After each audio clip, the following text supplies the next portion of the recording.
Od kiedy tylko zacząłem fotografować i filmować, problemem było to, że obróbka zdjęć i montaż filmów zawsze zajmował mi bardzo dużo czasu. A moim celem było to, żeby te czynności sobie upraszczać i przyspieszać i na początku korzystałem z własnoręcznie przerobionego takiego kontrolera MIDI do obróbki w Lightroomie. W międzyczasie próbowałem konsoli Loupedeck, a od kilku lat korzystam z profesjonalnej konsoli Tangent Element, którą tutaj widzicie po prawej stronie. I teraz przyszedł czas, żeby przyspieszyć sobie również pracę w DaVinci Resolve podczas montażu filmów. I w tym filmie opowiem Wam o moich doświadczeniach z Turboxem i o tym, jak zmienił się mój workflow pracy dzięki temu małemu urządzeniu. Kontroler w całości jest zbudowany z plastiku, ale bardzo solidnego. Tutaj jest wszystko świetnie spasowane, nic nie trzeszczy, nie ma z tym najmniejszego problemu. To, co rzuca się w oczy, to waga tego urządzenia i jest ono naprawdę ciężkie. Co jest z jednej strony plusem, bo jeżeli położymy sobie to urządzenie koło klawiatury na biurku, to ono nie będzie jeździć, zostaje w miejscu, nawet jeżeli bardzo intensywnie z niego korzystamy. A z drugiej strony jest minusem, ponieważ jeżeli chcemy zabrać go do plecaka w podróż, to naprawdę to urządzenie sporo waży, bo waży aż 390 gram. Na biurku Turbox zajmuje mi bardzo mało miejsca, trzymam go najczęściej po lewej stronie od klawiatury. Jest to idealne miejsce, bo praktycznie nie muszę go odkładać na bok, nawet wtedy, kiedy z niego nie korzystam przy montażu filmów. I też dzięki tej wielkości mogę położyć na nim całą moją dłoń i bezproblemowo sięgam palcem do każdego guzika. Także jeżeli chodzi o ergonomię, jest dla mnie idealnie, choć zmieniłbym jedną rzecz, ale o tym powiem później. Kwestia przycisków. Urządzenie ma 3 pokrętła nastawów, które również mają funkcję przycisku oraz 11 osobnych przycisków. I prawie każdy z nich jest innej wielkości, ma inny kształt oraz daje inny feedback przy naciśnięciu, co bardzo ułatwia korzystanie z nich bez patrzenia się na kontroler. Dodatkowo mamy także inny dźwięk przy naciśnięciu każdego z tych przycisków.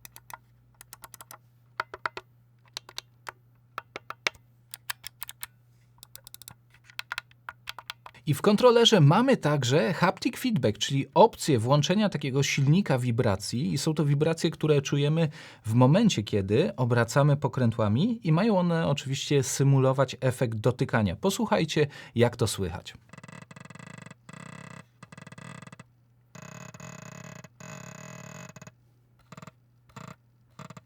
I z włączoną opcją Haptic Feedback jestem w stanie dokładnie poczuć, o ile kliknięć je obracam.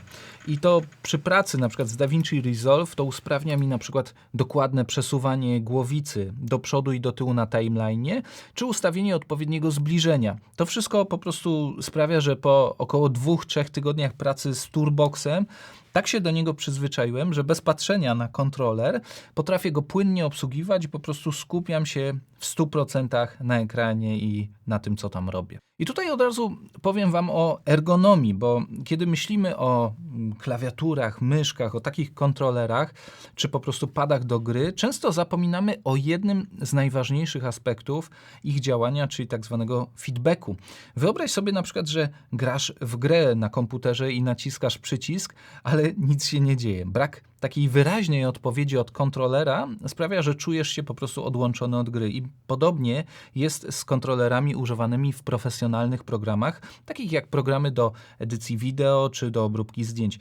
Feedback, czy to w postaci takich wibracji, dźwięku, czy nawet takiego oporu fizycznego, daje użytkownikowi pewność, że jego polecenie zostało zarejestrowane. Z drugiej strony mamy ergonomię kontrolera i jest tutaj ona równie ważna, bo wyobraź sobie, że masz przed sobą kontroler, który jest zbyt duży na przykład dla Twojej dłoni, albo przyciski są po prostu tak małe i blisko siebie, że ciągle je mylisz. I to nie tylko frustrujące, ale może też prowadzić do błędów w pracy, albo może Cię spowolnić, bo cały czas musisz sprawdzać, czy wciskasz dobry przycisk. Dlatego właśnie tak dobrze mi się pracuje na Turboxie, bo jest on odpowiednio zaprojektowany zarówno pod względem wielkości, ciężaru i rozmieszczenia przycisków. Przyciski i pokrętła są rozmieszczone w taki sposób, że nawet bez patrzenia wiem, który przycisk naciskam i oczywiście wymagało to ode mnie przyzwyczajenia się i wypracowania pewnej takiej pamięci mięśniowej, ale po pewnym czasie jest to dla mnie tak naturalne jak używanie myszki i dodatkowo ciągle staram się dopracowywać te moje skróty, których tutaj używam, jak pracuję. I skutkuje to tym, że nawet w czasie montażu po prostu przestawiam sobie różne funkcje i testuję nowe ustawienia. Jeżeli chodzi o komunikację, czyli podłączenie Turboxa do waszego komputera, to możecie użyć dwóch sposobów. Oczywiście jeżeli chodzi o wersję Elite, bo mamy też jeszcze wersję Neo. W wersji Elite mamy Bluetootha wbudowanego oraz połączenie kablem USB-C. I oczywiście wygodniej jest mi łączyć Turboxa za pomocą Bluetootha do komputera, bo jest to połączenie bez kabli, więc na biurku tutaj nic mi się nie plącze. Do zasilenia kontrolera w trybie bezprzewodowym wykorzystuję natomiast takie zwykłe akumulatorki, których do tej pory od 2 miesięcy nie musiałem ani razu doładowywać. I Turbox ma też wersję Neo, która praktycznie nie różni się niczym z zewnątrz od wersji Elite, poza tym, że wersja Neo nie posiada Bluetootha oraz nie ma funkcji haptic feedback, czyli tych wibracji, o których wam wspominałem. Poza tym wszystko jest niemal identyczne łącznie z wagą. I teraz wiele osób może się zastanawiać, czy warto dopłacić zatem około 200 zł do tej wersji Elite. I powiem wam, uważam, że warto i to nawet bardzo. Nawet osobno ta funkcja haptic feedback jest warta dopłacenia tej kwoty, a już nie wspomnę o tym, że nie ma to jak korzystać z takiego kontrolera w trybie bezprzewodowym, bez zbędnych kabli, co jest mega ułatwieniem na biurku, a tym bardziej w podróży. Przejdźmy teraz do kwestii oprogramowania, bo Turbox ma bardzo dobre oprogramowanie, Turbox Console, za pomocą którego łączymy nasze urządzenie z komputerem, a także ustawiamy wszystkie funkcje i skróty. I teraz pokażę wam, jak ono działa na komputerze. Po pierwsze, możecie importować presety za pomocą tego przycisku tutaj i gotowe presety znajdziecie w zakładce Downloads. Jeżeli wejdziecie w presety, to zobaczcie, tutaj macie pełno gotowych presetów, ale także możecie zacząć od stworzenia swojego własnego presetu. Wystarczy, że klikniecie tutaj plusikiem i będziecie mogli nazwać swój preset. To tutaj klikamy sobie po prawej stronie i wybieramy aplikację, do której ma być dopisany, czyli przy przełączeniu się Turbox automatycznie będzie przeskakiwał między różnymi presetami i inne skróty klawiaturowe możecie mieć dopisane do DaVinci, inne do Camtasia, inne do Chroma, inne do Adobe Premiere Pro. Następnie, jeżeli chcecie przypisać jakikolwiek skrót klawiaturowy, to wystarczy, że na Turboxie klikniecie lub ruszycie na przykład scrollem i od razu to się zaznacza i możecie tutaj kliknąć i dopisać odpowiedni skrót klawiaturowy, po prostu wciskając go na klawiaturze, ewentualnie wpisując odpowiednie wartości. Także tutaj po prawej stronie macie gotowe presety, które możecie po prostu w łatwy sposób kopiować sobie do odpowiedniego przycisku. Poniżej macie także opcję wciskania kombinacji różnych przycisków i pod spodem także mamy kilka fajnych opcji. Przede wszystkim mamy możliwość podwójnego wciśnięcia niektórych klawiszy, a także możemy dopisać skróty klawiaturowe do wciskania różnych kombinacji dwóch klawiszy i to jest bardzo fajna i przydatna funkcja, ponieważ z tych kilkunastu klawiszy, które tutaj mamy, robi się nam naprawdę bardzo duża ilość fajnych, indywidualnych skrótów. Tutaj po prawej stronie możecie wybrać Haptic Strength, czyli jak mocne mają być te efekty wibracji, a także Rotation Speed, czyli szybkość obrotu, jak ona ma oddziaływać na program, z którego korzystacie. Jeżeli chodzi natomiast o klawisze, to też mamy bardzo fajną opcję, czyli wysyłanie danej komendy w momencie, kiedy nie jest on wciśnięty, ale w momencie, kiedy on jest puszczony, więc to też się bardzo przydaje, jeżeli na przykład do jednego przycisku dopisujecie sobie zarówno jedną akcję, jak i kombinację z danym przyciskiem i wtedy warto po prostu z tej opcji sobie tutaj skorzystać. I do wszystkich tych klawiszy, tak jak wam wspominałem, po przyciśnięciu, po kliknięciu tutaj możemy dopisywać sobie takie podstawowe skróty klawiaturowe i możemy je oczywiście budować za pomocą tych już gotowych presetów tutaj. Ale mamy także jeszcze dwie dodatkowe opcje, czyli Tour Menu, o którym zaraz wam opowiem, i makro. Makro to są bardzo fajne i bardzo sprytne rzeczy, które za pomocą kilkunastu komend, które możecie wyzwalać w odpowiedniej kolejności, mogą robić wam różne rzeczy. I teraz wejdźmy sobie na przykład na przycisk C2, tutaj mamy makro wideo, klikamy sobie, przechodzimy do zakładki makro i tak jak tutaj widzicie, mam listę już takich przygotowanych przez siebie makr, ale interesujące jest oczywiście to makro wideo. I co ono robi? Ono wpisuje taki znaczek na klawiaturze, a następnie wpisuje tekst, który nazywa się wideo. następnie czeka 1 milisekundę oraz wciska Enter. I możemy jeszcze dodawać oczywiście inne akcje, jeżeli potrzebujemy, i konstruuje się te makra w ten sposób, że klikamy przycisk Action i tutaj określamy, co ma się stać. I teraz zobaczcie, do czego ja to wykorzystuję. Kiedy oglądam jakiś film na YouTubie, bardzo często robię do niego notatki, więc żeby go zapisać, zaznaczam sobie w pasku jego adres, klikam Ctrl+C, następnie wchodzę w Notion, wybieram sobie stronę i tutaj wpisuję wideo, wklejam link i pokazuje mi się ten film, dzięki czemu mogę go odtwarzać po prostu tutaj w Notion, nie muszę już przechodzić do YouTube'a, a następnie robię sobie tutaj pod spodem jakieś notatki. Natomiast, żeby ułatwić sobie pracę i z racji tego, że Toolbox cały czas leży u mnie na biurku, zrobiłem sobie taki skrót klawiaturowy, który zaznacza mi cały tekst, kopiuję, następnie przechodzę tutaj do Notion, wciskam jeden przycisk, wciskam wklej, a następnie Enter i film już jest wklejony i zobaczcie, o ile mniej kliknięć to zajmuje, ale oczywiście to jest wykorzystanie dodatkowe tego, że ten Toolbox, tak jak wspominałem, już leży u mnie na biurku. Makra także mogą być bardzo proste i na przykład zobaczcie, wykorzystuję takie jedno makro do kopiowania atrybutów, czyli Alt-V w DaVinci wkleja nam atrybuty, które wcześniej skopiowaliśmy. Toolbox ma odczekać 2 milisekundy, a następnie wcisnąć Enter. Także takie 3 bardzo proste zadania ma zrobić to makro. A praktycznie to makro wygląda w ten sposób, że tutaj kopiuję sobie, wciskając tym klawiszem wszystkie atrybuty, a następnie mam 2 skróty klawiaturowe. W pierwszym skrócie klawiaturowym wyskakuje mi okienko wklejania atrybutów. Tutaj muszę oczywiście wybrać sobie te atrybuty, a następnie kliknąć Apply.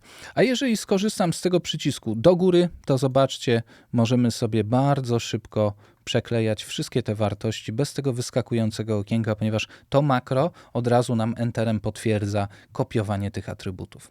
I tak jak widzicie, makra i skróty klawiaturowe potrafią oszczędzić już bardzo dużo czasu. I kolejną rzeczą, którą możecie zrobić z Toolboxem, jest stworzenie tour menu. W moim przypadku w DaVinci Resolve stworzyłem sobie takie tour menu, używając tych 2 przycisków, które tutaj widzicie. Jeżeli chcecie stworzyć je, to po prostu przechodzicie sobie do zakładki tour menu. Tutaj klikacie po lewej stronie stwórz nowe tour menu, nazywacie je i tutaj pojawia Wam się takie okienko. Następnie klikacie sobie Edit i tu wybieracie elementy, które mają się pojawiać w tym tour menu. Klikamy sobie plusikiem, a następnie możemy sobie, tak jak widzicie, dopisać tutaj skróty klawiaturowe, funkcje oraz wybrane makra. I w moim przypadku w DaVinci Resolve pokażę Wam to, jak działa na przykładzie Magic Mask. Normalnie, gdybym chciał użyć Magic Mask w DaVinci Resolve, przeszedłbym sobie do zakładki tutaj, kliknąłbym Media In, następnie Shift Spacja, tutaj musiałbym wpisać Magic Mask, kliknąć Add, a następnie tutaj zaznaczyć sobie miejsce, które chcę zamaskować. Teraz pokażę Wam, jak to samo wygląda z Toolboxem, czyli klikam Media In, uruchamiam Tour Menu, potwierdzam, a następnie, tak jak widzicie, uruchamia się już Magic Mask. I zobaczcie, jak wygląda to makro. Na klawiaturze ma być wciśnięty skrót klawiaturowy Shift Space, ma być wpisany tekst Magic Mask, ma poczekać 1 milisekundę, potwierdzenie wyboru Magic Maska, a następnie, co jest bardzo fajne, kursor myszy ma być przeniesiony na dane pole. To się wybiera bardzo prosto, ponieważ tutaj wpisujecie, gdzie ma być przeniesiony ten kursor i jeżeli nie wiecie, jakie wartości tutaj wpisać, to tutaj oczywiście wystarczy kliknąć i macie te wartości podawane w okienku. A teraz pokażę Wam mój standardowy workflow, jeżeli chodzi o montaż filmów. Najczęściej jest to taki A-roll, gdzie siedzę i coś mówię i muszę po prostu pousuwać miejsca, gdzie nic nie mówię, takie jak tutaj, albo ewentualnie jakieś pomyłki czy duble, które robiłem. I wygląda to w ten sposób, że spacją sobie puszczam, odtwarzam pewien kawałek. Tutaj wiem, że zaczynam mówić, więc cofam sobie. Używam skrótu R do takiego cięcia wszystkich tych klipów, a następnie delete, no i idę dalej, odtwarzam. Oczywiście czasem muszę coś przybliżyć.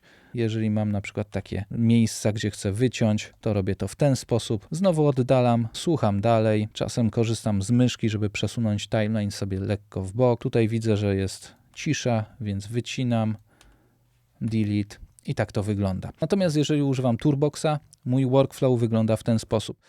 Start, stop. Dochodzę do momentu, gdzie chcę zaczynać. Czasem muszę sobie cofnąć, więc tutaj mam takie delikatne cofanie lub przewijanie mojej głowicy. Tutaj mam skrót odcięcia, tutaj mam od usuwania idę dalej. Jeżeli mam na przykład takie momenty, gdzie muszę szybko coś zbliżyć, tutaj mam kółeczko, mogę delikatnie się cofnąć, wyciąć i usunąć. Jeżeli chcę znowu oddalić timeline, mam kółeczko od tego, idziemy dalej. Czasem używam też scrolla myszki. Oczywiście, jeżeli zbliżam się do takiego momentu, że wiem, że będę musiał dokładnie coś wycinać, to po prostu zbliżam sobie. Mogę też szybko przeskoczyć do jakiegoś momentu, przesunąć głowicę, wyciąć. Idziemy dalej. Znowu stopuję, cofam się, ponieważ się pomyliłem. Tnę, przesuwam, wycinam i idę dalej. Oczywiście do Toolboxa mam też dopisane kilka takich skrótów klawiaturowych standardowych po to, żeby nie przełączać się między klawiaturą a Toolboxem i na przykład jeżeli wcisnę sobie to pokrętło, to tutaj uruchamia mi się opcja wybierania pojedynczego klipu na pojedynczej ścieżce po to, żeby nie zaznaczać w ten sposób, tylko z wciśniętym tak jakby altem mam tutaj możliwość zaznaczenia danego klipu, a także mam skrót klawiaturowy, który jest tutaj pod przyciskiem tego kółka, który służy do tego, żeby włączyć lub wyłączyć dany klip.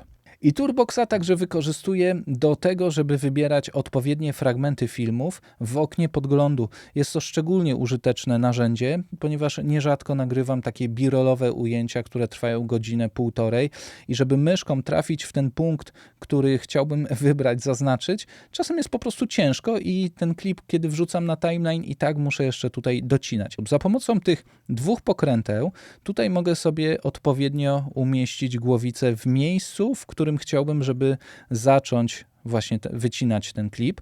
Wciskam sobie następnie ten skrót klawiaturowy od zaznaczenia markera IN. Następnie przesuwam głowicę za pomocą tych dwóch pokręteł w miejsce, gdzie ma się kończyć ten klip i wciskam sobie drugi skrót klawiaturowy od zaznaczenia Mark Out. I wszystko, co teraz muszę zrobić, to oczywiście wziąć i przesunąć sobie ten klip i tak jak widzicie, jest on idealnie wtedy docięty. Mam też także skróty klawiaturowe od kopiowania, czyli klikam na rzecz, którą chciałbym skopiować, wciskam przycisk tej strzałki, a następnie tutaj i od razu mam skopiowany skrót klawiaturowy Ctrl-V. Jeżeli chciałbym coś cofnąć, no to cofnięcie mam dopisane do tego przycisku. I tutaj także z boku dopisałem sobie jedną akcję, czyli na przykład przesunęliśmy klip, jednak źle to zrobiliśmy, cofamy się, ewentualnie 2 kliknięcia i akcję ponawiamy. Mam także klawisz od usuwania danej rzeczy, czyli jeżeli sobie zaznaczę, mogę szybko usuwać. Mam też skróty klawiaturowe od kopiowania atrybutów, czyli wystarczy, że zaznaczę ten klip, wciskam sobie tutaj, przechodzę do tego klipu, jeżeli chcę skopiować dane ustawienia, klikam coś takiego, pojawia mi się okienko wyboru atrybutów do kopiowania, klikam Apply i tak jak widzicie, zostało to już skopiowane. I teraz na przykład, żeby skrócić sobie jeszcze bardziej pracę w DaVinci Resolve, to zrobiłem drugi skrót klawiaturowy od kopiowania atrybutów, który jednocześnie potwierdza nam to okienko i nie muszę już klikać Apply, jeżeli te atrybuty już wcześniej wybrałem, także bardzo szybko, zobaczcie, mogę sobie kopiować między różnymi klipami te atrybuty. I tutaj jeszcze u góry mam dopisane 2 podstawowe narzędzia, z których najczęściej korzystam, czyli narzędzie Blade do cięcia klipów, a do drugiego przycisku mam narzędzie selekcji, czyli taka podstawowa myszka, dzięki której mogę przenosić klipy, poszerzać je i zmieniać miejsca. Czasem, gdy przeglądam dany klip, zdarza mi się, że muszę cofnąć do początku go, dlatego dopisałem dwukrotne kliknięcie tutaj i to jest szybki powrót do początku danego klipu. Mam też skrót na Toolboxie, który służy mi do zaznaczenia wszystkich klipów po lewej stronie od głowicy, ewentualnie po prawej stronie. Jest to bardzo duże ułatwienie, ponieważ dzięki temu bardzo szybko mogę się pozbyć takich właśnie pustych przestrzeni. Żeby nie było tak różowo, teraz 2 rzeczy, których mi brakuje w Toolboxie. Powiem Wam tak, po pierwsze, z niezrozumiałego dla mnie powodu oprogramowanie Toolbox Console nie pozwala na łączenie w kombinację naciśnięć wszystkich dowolnych przycisków, ale mam nadzieję, że to się zmieni w kolejnych update'ach oprogramowania, bo czasem po prostu jest mi wygodnie skorzystać z jakichś kombinacji, które w sposób specyficzny być może dla mnie są wygodniejsze, ale nie mam takiej możliwości, bo oprogramowanie po prostu mi tego nie umożliwia. Druga rzecz, którą zmieniłbym w Toolboxie i mam nadzieję, że to zostanie wprowadzone do przyszłych wersji i myślę, że będę jedną z pierwszych osób, która wtedy kupi nowego Toolboxa, jest większa liczba przycisków i pokręteł, bo w niektórych zastosowaniach po prostu brakuje mi dosłownie kilku przycisków i z doświadczenia z wszystkimi konsolami, które miałem w życiu, wiem, że im więcej przycisków, tym po prostu lepiej, bo czasem po prostu łatwiej byłoby mi używać dedykowanego jakiegoś przycisku, który znajdowałby się gdzieś tu z boku obudowy, niż wciskać kombinację klawiszy. Ale ogólnie urządzenie Turbox oceniam bardzo dobrze i jestem z niego mega zadowolony. Nie jest ono na pewno dla każdego. Da się też bez niego pracować, da się wykonywać montaże, obróbkę zdjęć bezproblemowo, także przy użyciu myszki i klawiatury, ale w moim przypadku używanie go po prostu przyspieszyło i ułatwiło mi montaż filmów. Jakie jest Twoje zdanie na temat Turboxa? Daj mi znać w komentarzu pod spodem.